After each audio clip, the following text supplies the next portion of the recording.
ಚೌತಿ ಅಂದರೆ ಗಣೇಶನ ಹಬ್ಬ ಮಾತ್ರವಲ್ಲ, ಬಗೆ ಬಗೆಯ ಗಣೇಶನ ವಿಗ್ರಹಗಳು ಒಂದು ಪ್ರಮುಖ ಆಕರ್ಷಣೆ.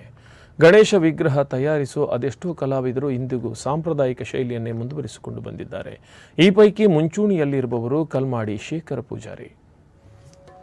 ಉಡುಪಿಯ ಅಲೆಬೋರಿನ ಗಣೇಶ ಮೂರ್ತಿ ತಯಾರಿಸುವ ಕುಟೀರದ ದೃಶ್ಯ ಇದು. ಕಲಾ ಶಿಕ್ಷಕ, ನಿವೃತ್ತ ಮುಖ್ಯೋಪಾಧ್ಯಾಯ ಕಲ್ಮಾಡಿ ಶೇಖರ ಪೂಜಾರಿ 4 ದಶಕಗಳಿಂದ ವೈವಿಧ್ಯಮಯ ಗಣೇಶನ ಮೂರ್ತಿಗಳನ್ನು ರಚಿಸುತ್ತಾ ಬಂದಿದ್ದಾರೆ.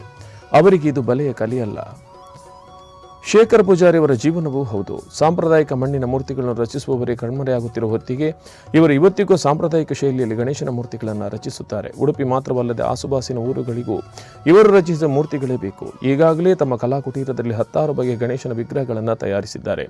ಪರಿಸರ ಸಿಹಿ ಸಾಂಪ್ರದಾಯಿಕ ಗಣೇಶನ ಮೂರ್ತಿ ಬೇಕಿದ್ದವರಿಗೆ ಮೊದಲು ನೆನಪಾಗುವುದೇ ಕಲ್ಮಾಡಿ ಶೇಖರ ಪೂಜಾರಿ.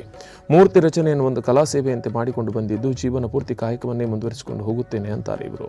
ಮಾರುಕಟ್ಟೆಯಲ್ಲಿ ನಾನಾ ಬಗೆಯ ಪ್ಲಾಸ್ಟರ್ ಆಫ್ ಪ್ಯಾರಿಸ್ ಮತ್ತು ಬಣ್ಣ ಬಣ್ಣದ ಗಣಪಗಳ ನಡುವೆ ಕಲ್ಮಾಡಿ ಶೇಖರ ಪೂಜಾರಿ ಅವರ ಸಾಂಪ್ರದಾಯಿಕ ಮೂರ್ತಿಗಳು ಇವತ್ತಿಗೂ ಡಿಮಾಂಡ್ ಉಳಿಸಿಕೊಂಡಿವೆ ಅನ್ನೋದು ಗಮನಾರ್ಹ.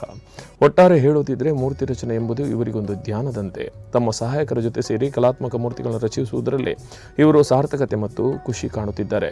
ಕಳೆದ 40 ವರ್ಷಗಳಿಗಿಂತಲೂ ಅಧಿಕ ಇತಿಹಾಸವಿರುವಂತಹ ಅಲೆಬೂರಿನ ಕಟ್ಟೆ ಗಣಪತಿಯ ಸನ್ನಿಧಿಯಲ್ಲಿ ಇವರು ತಯಾರಿಸಿದ ಗಣಪತಿಯೇ ಪೂಜಿಸಲ್ಪಡುತ್ತಾನೆ.